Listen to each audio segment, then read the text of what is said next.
Hello everyone. So today I am wearing my big sun hat as well as my transition sunglasses because I thought that it would be a good time to talk about some of the mineral sunscreens that I have been trying out.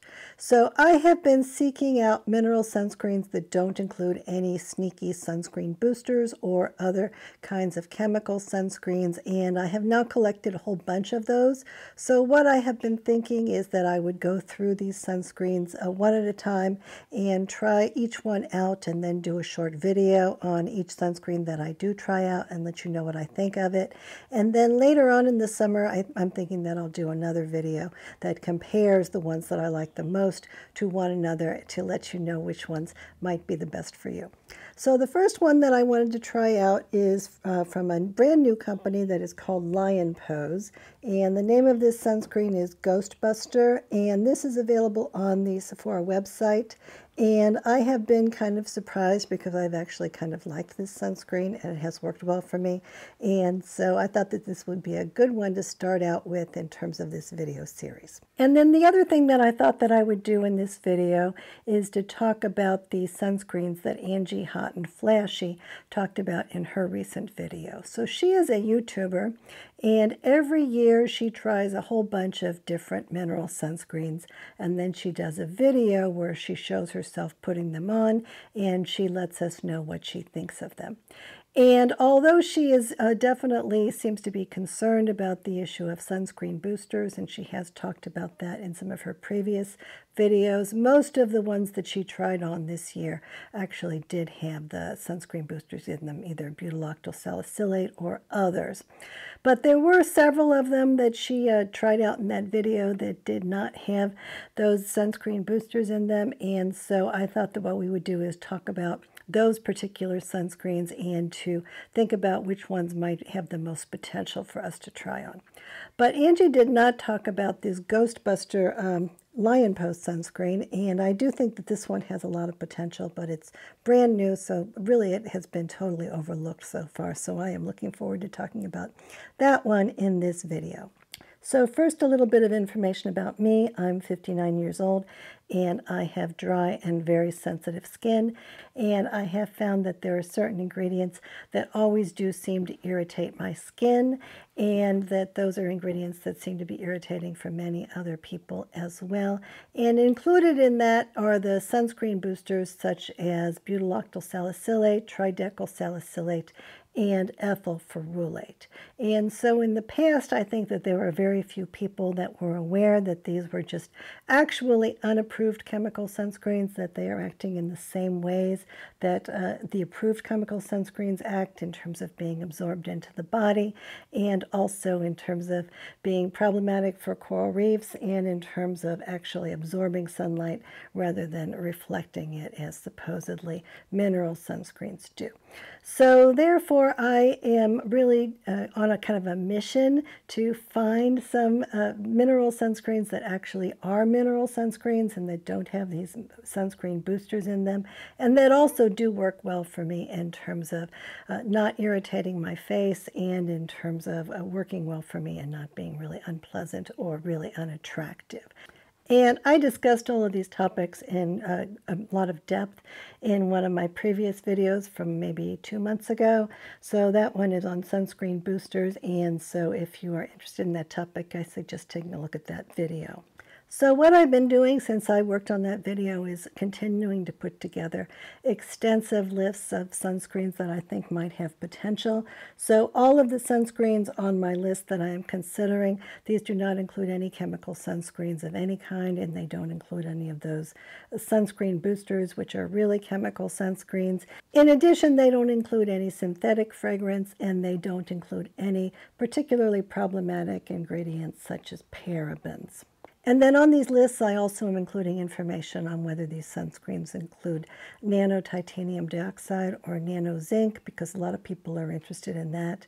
And then because my skin tends to be irritated in some cases by things like natural fragrance or essential oils, and especially rose geranium oil, because I am allergic to that one, I have put that information on these lists as well. And then for all of the real mineral sunscreens that I do videos on, I will put all of those videos in a playlist.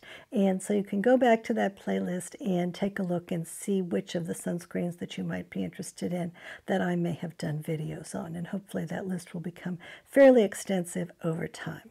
So let's talk first about the sunscreens that Angie Hot Flashy just reviewed in her new video on the topic. And I was really happy to see that her top pick for this year actually does not have any sunscreen boosters in it, and it also does not have any fragrance or any nanoparticles. So it is a little bit difficult to believe that a sunscreen like this might exist in the world, but I am really excited to see that Angie found one and that she was really enthusiastic about it. So this product is called the Healthy Skin Lab Protect SPF40, and that product is $40, and Angie gave it a 5 out of 5 on her rating scale in terms of both wearing it on its own without any makeup over it, and then also wearing it with makeup on. And it seems that this one doesn't include nanoparticles, and it also doesn't seem to include fragrance, any kind of fragrance at all, and it doesn't seem to include any of the other ingredients that I find to be particularly problematic. And this sunscreen does include both titanium dioxide and zinc oxide, and so I am really looking forward to getting a hold of this one and giving it a try. And then there were two other sunscreens that Angie kind of liked that did not have any sunscreen boosters in them. So the first one is the RMS Supernatural Radiance Serum, and she gave that one just 3 out of 5 on her scale, but that's still a lot better than almost all of the other sunscreens that she evaluated. And her impression of that one was that it was very, very shiny, and that when she put it on and then she put foundation over it, it was still quite shiny, and her face still looked overly glowy through the foundation, but she still really liked it. And my understanding of that is that it's really not designed to be used to the extent that Angie used it. So she put, I think, a whole 1/4 teaspoon of it on her face, and then she rubbed it in really well, and then she put the foundation over it. And so she had an awfully lot of product on, and that product is really not meant to be used that way, I don't think. I think it's meant to be used more as like a makeup product that is just offering you a little bit of additional coverage. So it's supposed to be very similar, I think, to like the Charlotte Tilbury Flawless Filter product. And I think that you can either use it like that as a primer, but probably not put so much on. Or what I have seen the people from RMS and Rosemary Swift saying is that what you can do is that if you already have your makeup on and you feel like you could use a bit more sunscreen protection on your face, then you can use this glowy stuff and just put a little bit of it over the top to give you some added protection beyond the protection that you're already getting from whatever means. And so that makes a lot more sense to me, and that makes a lot more sense why this would be a good product that Angie found to be so difficult to use in the way that she used it. So I have not actually purchased that product, even though I am a really big fan of RMS, because that does include rose geranium oil, and I am just plain allergic to rose geranium oil. And it does include some other natural fragrances that might be irritating to some people as well. But I did try out that product when I went to a Blue Mercury store, and I thought that it seemed like it could be a really nice product, and I would probably enjoy getting some use out of it if I weren't allergic to it. So I do think the idea that you can put just a little bit of this on top of your makeup rather than starting totally over, I think that there is a usefulness for that, and a lot of people that I have seen that are not reactive to those kinds of essential oils, they do seem to like that product very much. And then the other brand that Angie thought seemed to be okay, so she gave it a 3 out of 5, was one by the company Tizo, T-I-Z-O. And I have been interested in that product company for a while, and I've been looking at some of their products. So I think that what I need to do is to take a final look at all of the products that they're offering and to decide which ones might be worth trying out. But I do think that there's a lot of products that they make that wouldn't be appropriate, but that there are some products that do seem like they're appropriate that I do want to try. So now let's talk about Lion.Pose. So I found out about them by looking at the Sephora website, and then they also have their own website where they sell 2 products. And one of them is this sunscreen, and then the other one is an AHA product that is called Unspotted. And that product is an AHA product that contains 4 different kinds of hydroxy acids, including glycolic acid, and it's at a high potency of 15%. And so I think that that would probably be really, really inappropriate for my skin. I'm not really that concerned about age spots, at least not so far. And my skin does tend to be really delicate. And if I use very, very small amounts of lactic acid and I mix it with a moisturizer, then I think that that might be mildly helpful to my skin. But if I use anything that goes beyond that, then my skin really doesn't like it. So I don't think that this is going to be a good product for me. But it could be that for people who have skin that's less delicate than mine and who do have these kinds of issues, that this could be a product that would be worth looking at. And supposedly some of the other ingredients that are in the product make it a little bit gentler to use, and it does have a really good ingredient list when you get beyond the hydroxy acids that are in it. And that product is quite expensive.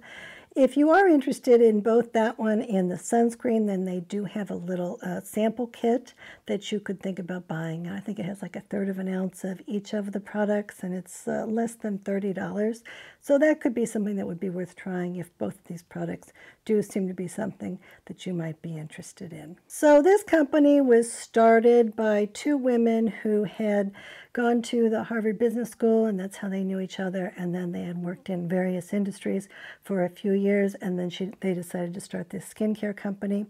And they are working with 2 dermatologists who have a connection to Harvard, and they are helping to develop the products for them. So the Harvard connection really interests me, and the reason for that is because the article that really convinced me that sunscreen boosters are actually chemical sunscreens in disguise was one that was written by a team of dermatologists that are associated with Harvard Medical School.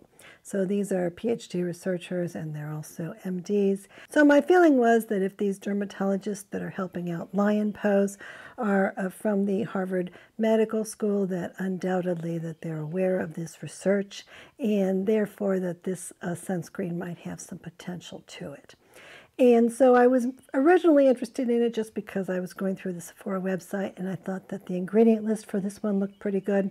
But then after I realized that there was this Harvard connection, I did decide that this was a priority for me to try out. And it actually has worked out really well, so I was really happy about that. So this sunscreen is said to contain just zinc oxide, and it is not supposed to be nano zinc, and it is not supposed to include any chemical sunscreens in it or sunscreen boosters, and it has an SPF of 42, which is pretty high compared to pretty much all of the sunscreens that I have seen in the past that don't have any nanoparticles and that don't have any chemical sunscreens in them. And what they also say is that this sunscreen is packed with glutathione, which is an antioxidant, and it also contains some squalane, which is a moisturizing and hydrating ingredient. And they are claiming that in their small study that it increased the hydration of the skin compared to baseline, and they are suggesting that it can be used as a makeup primer. And they are saying that the reason that it is called Ghost Buster is because supposedly it does not give a white cast to the skin. Now, in reading the ingredient list, I saw a few more ingredients that I thought were interesting, and the one that I think is most interesting is the cork oak bark extract. And there actually is some literature that suggests that cork bark extract can be helpful with regard to things like wrinkles. And then the other ingredient that it has in it that I think might be positive for the skin, it has jojoba oil in it, and I always do feel like that works well for me when I see that on an ingredient list. It has magnolia bark extract, which is supposed to be calming, plumping, and it's supposed to reduce damage from UV rays and pollution. So that sounds like it might be okay to have in a sunscreen. And it has grapeseed extract in it, which is helpful for oxidative stress. A lot of people take that as a supplement. And I have read that that also may be a natural sunscreen booster. So I am not saying this is the case, but it's possible that part of the reason that they were able to get a high SPF for this product without using a chemical sunscreen booster could be because of that product. And then there's another ingredient that's called oak root extract, and that is supposed to potentially protect against oxidative stress. But some people do claim that this might be have tannins in it and that that might have a negative effect on the skin barrier. So there's some pros and some cons to that one. And then finally, there is cucumber extract in this product. And cucumber extract is supposed to be hydrating, and it's supposed to be soothing, and it's supposed to be depuffing. So for instance, sometimes you may see people take a slice of cucumber and put it on their eyes, and it's supposed to be for those reasons. So there's potential for it to have skincare benefits in it, but it also does smell really strongly of cucumbers. And I found that to be really noticeable, and I'm not sure it's my favorite smell. I would rather it really not smell like anything. But I did not find it so offensive that I didn't want to use the product. There were some people, though, that I saw in the Sephora reviews that just simply detested that cucumber smell, and they said that it not only smelled to them like cucumbers, but that it smelled like they were bad cucumbers or rotten cucumbers, and I did not find that to be the case.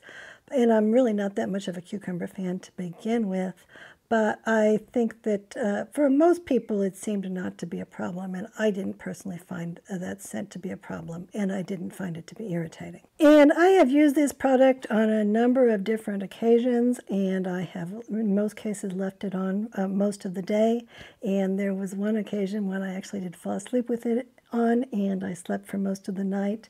And I do not feel that this has irritated my skin in the way that almost all other sunscreens have irritated my skin at all. So I feel like my skin really does not seem to be reacting to the ingredients in this particular product. So I was really happy to find that out, and now I am feeling like my quest to find sunscreens that do not include these sunscreen boosters in them may actually be fruitful in the end, and that even if this is the best one that I find, at least it's one that I can use in the future, and maybe I will be able to find some out there that are even better now that I know which ingredients to avoid. Now, in terms of the performance, this feels to me like basically a silicone foundation, and it does have silicone in it.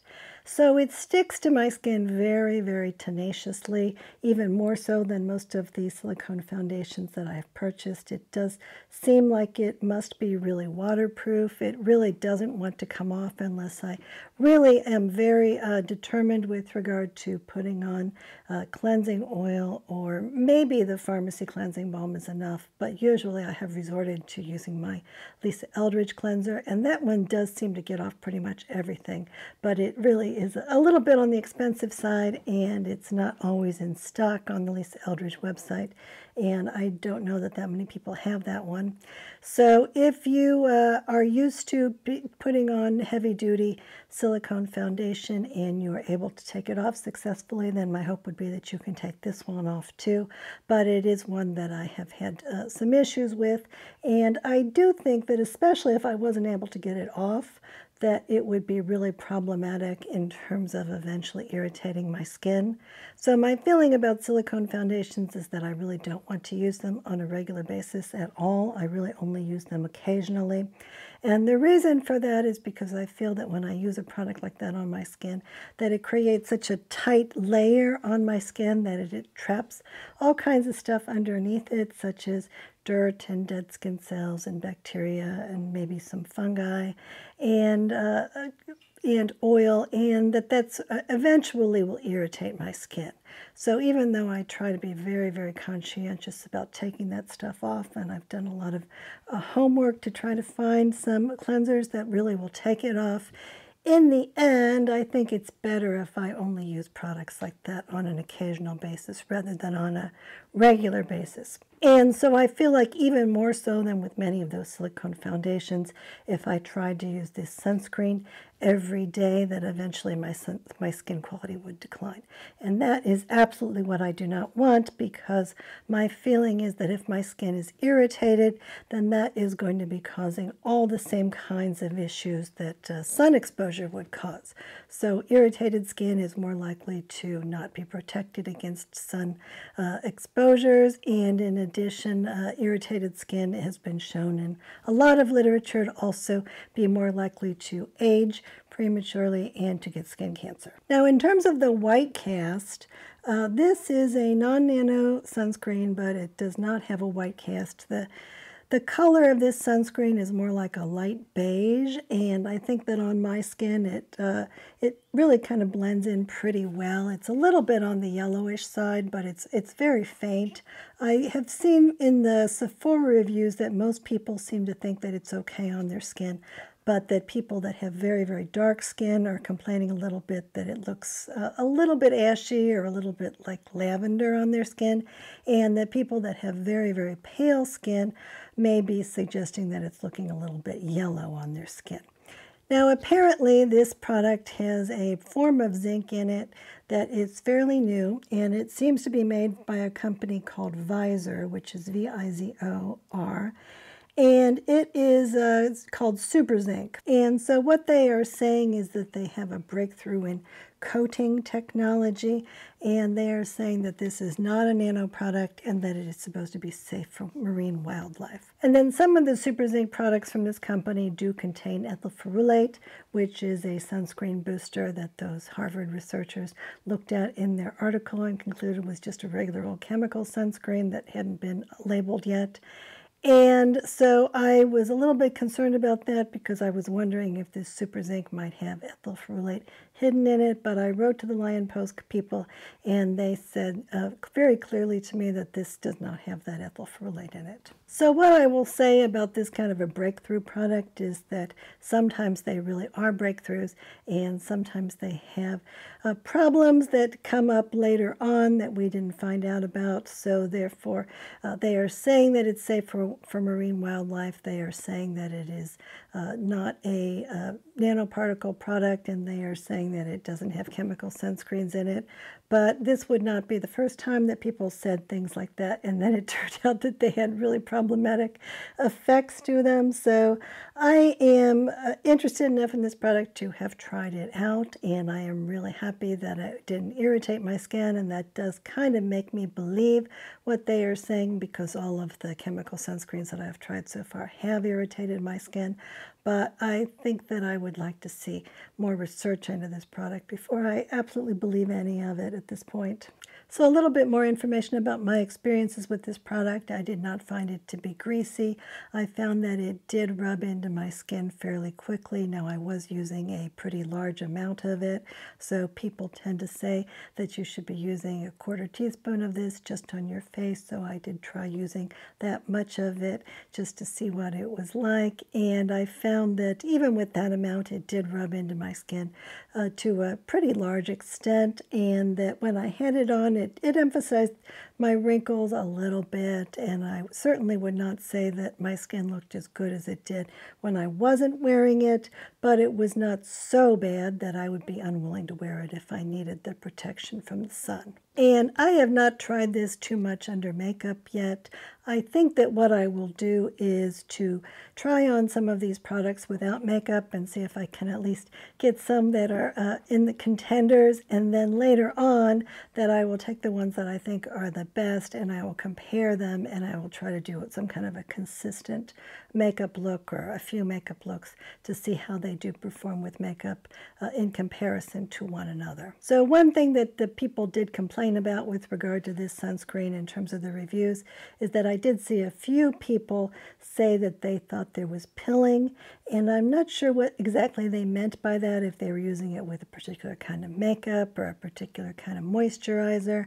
I did not find that to be the case at all. I found that when I put it on over either bare skin or over a moisturizer like the Ilia Base Face Milk product that I've been using pretty often under makeup type products, I thought that it stuck really well, and I did not find that there was any pilling at all.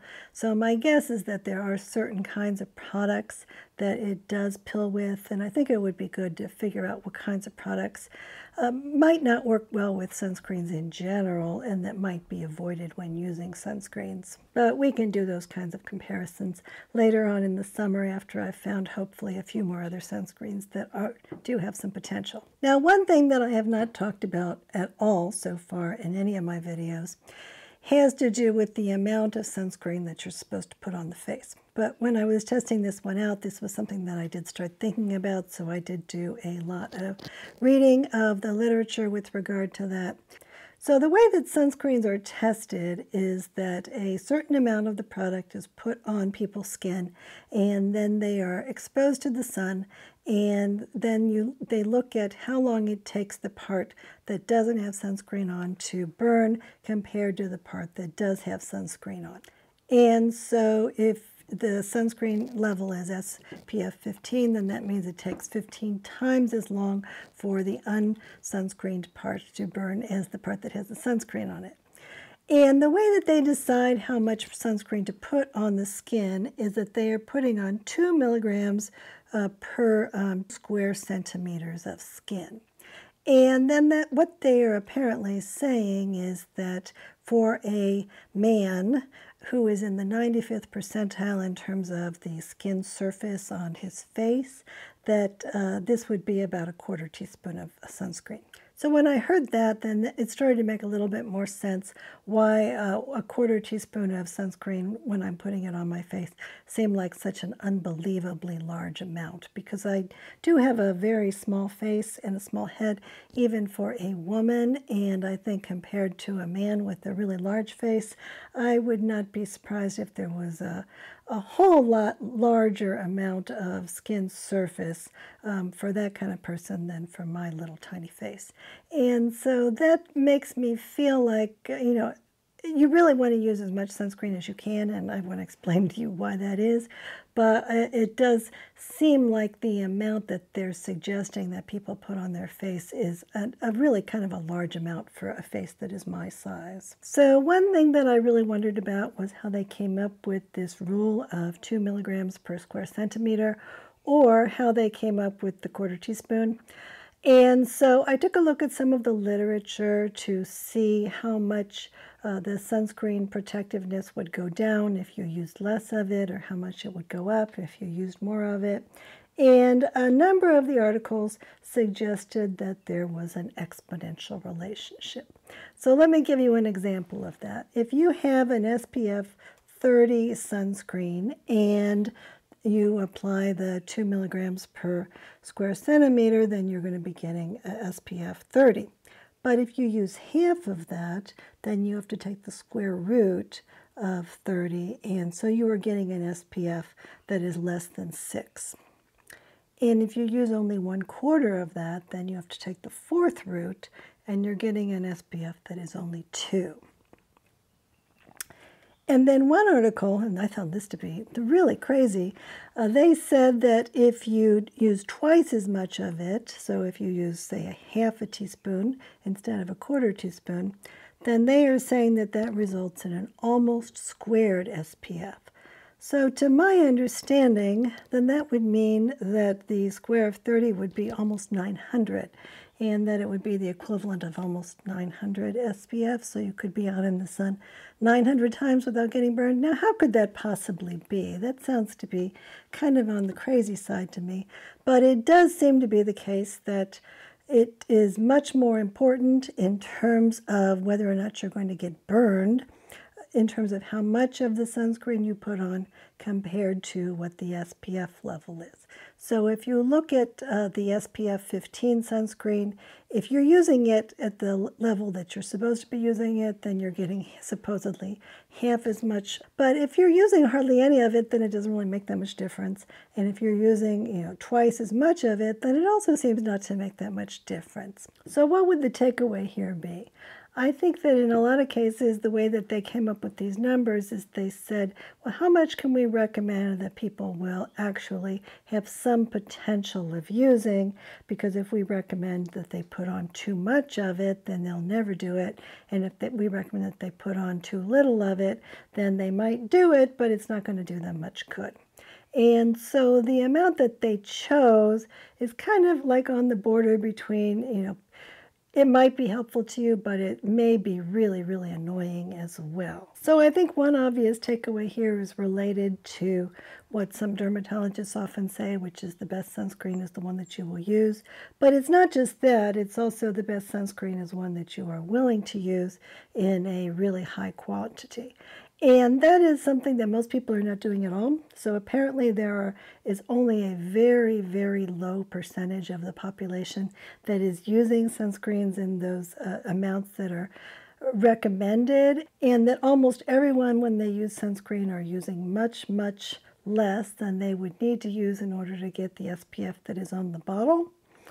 And therefore, that kind of explains why it might be the case that the more that you use sunscreen, the more that you think that you are protected, and then people stay out longer. And so therefore, at least according to some studies, that more sunscreen use is actually positively correlated with more likeliness to get burned. Whereas on the other hand, people who say that they wear long sleeves when they are outdoors, or who say that they basically try to avoid the sun, especially during midday when they can, that's actually negatively associated with getting burned. In the one study that I read that looked at hats, they said there was no relationship, but my suspicion here is that the reason for that is because most people, when they wear a hat, they are just wearing something like a baseball cap or something that's totally not giving them as much protection as I am getting when I wear a hat like this, and therefore that it's giving them a little bit of protection, but it's really not giving them nearly the protection that they would need in order to really decrease their chances of getting burned.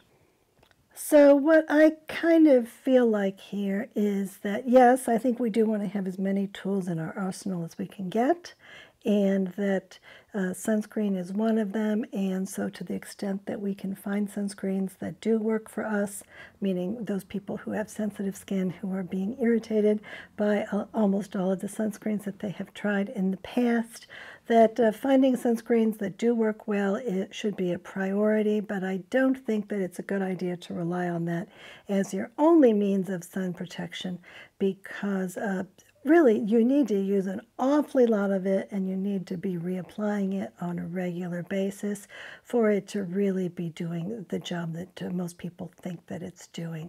And most people are really not getting anywhere near the protection that they need. Now, one thing that I have not been able to find any literature on at all is the extent to which, if you are wearing a sunscreen in combination with a hat, what kind of sun protection that is giving you. So it would make sense to me that if you're wearing a hat and you've got SPF on your face, that would probably be a lot better than one or the other, but I have not seen any research on that at all. I kind of feel like sunscreen manufacturers don't really want people to be wearing hats. I kind of feel like they think that that's taking away from their business. But I think it would be really great if somebody were to do a research study like that. Of course, the other issue is not just that sunscreen manufacturers don't want people to wear hats, but that most people don't want to wear hats because they think that hats are not in style. But of course, the stylishness of hats is something that has to do with current trends as well. And if people really believed that hats were doing them good, then maybe they would be more likely to feel that they were stylish. So to summarize with regard to the Lion.Pose product, I really do think that as sunscreens go, this is one of the better ones that I think is worth trying. I actually, with my sensitive skin and with how picky I am in terms of my appearance, it actually is one that I am willing to wear, at least on occasion. And I think that especially if I don't try to put on a whole quarter teaspoon of it, and I just put on some of it, and I am counting on my hat to do some of the work as well, I feel like that will give me some extra protection, and it actually looks okay, a lot better when I do it that way. Again, because of the silicone issue, I don't think that I would ever wear this every day, but I do think that this is one that I'm really happy to have found, and that I'm happy is on the market, and that I think that a lot of other people might really like it. So right now I'm working on a spreadsheet where I am taking all these supposedly mineral sunscreens that I have looked at so far, and I am providing information on each of those in terms of not just whether they have sunscreen boosters in them, but also whether they have nanoparticles and what the price is and what Angie Hot Flashy's rating was if she has tried them out. And so I will make that available when I get it finished, but for the meantime, I have these updated slides where I have listed the sunscreens that are supposed to be mineral sunscreens, but that do have sunscreen boosters in them. So those may be of interest to you if you are trying to avoid those sunscreens. And as I said, what I want to do is to try out the sunscreens that I have purchased already gradually over time. Now, I do have really sensitive skin, and I really want to be trying out things thoroughly before I report on them, so it's going to take me a while to get through all of these sunscreens, and if my skin gets irritated, then I need to wait a little bit to bring it back into balance before I can try any others. So I think that I'm just going to have to go through these as I get through them, and then I will release a video at a time. But if there are particular sunscreens that you would really like for me to try out that are of real interest to you, then I may already have them, or I might be able to get a hold of them. And so I will go ahead and review those first if you let me know what those are. So thank you very much for watching all the way to the end of the video. And if you have tried out any sunscreens that have worked for you, then please let me know what those are, because I'm really interested in what your experiences have been. Or if you have tried out any that you thought should work that have not worked out for you, then please let me know about that as well. And if you haven't subscribed yet to the channel, then please go ahead and do that. And Coco and I love you very much. So thank you very much for watching. Goodbye.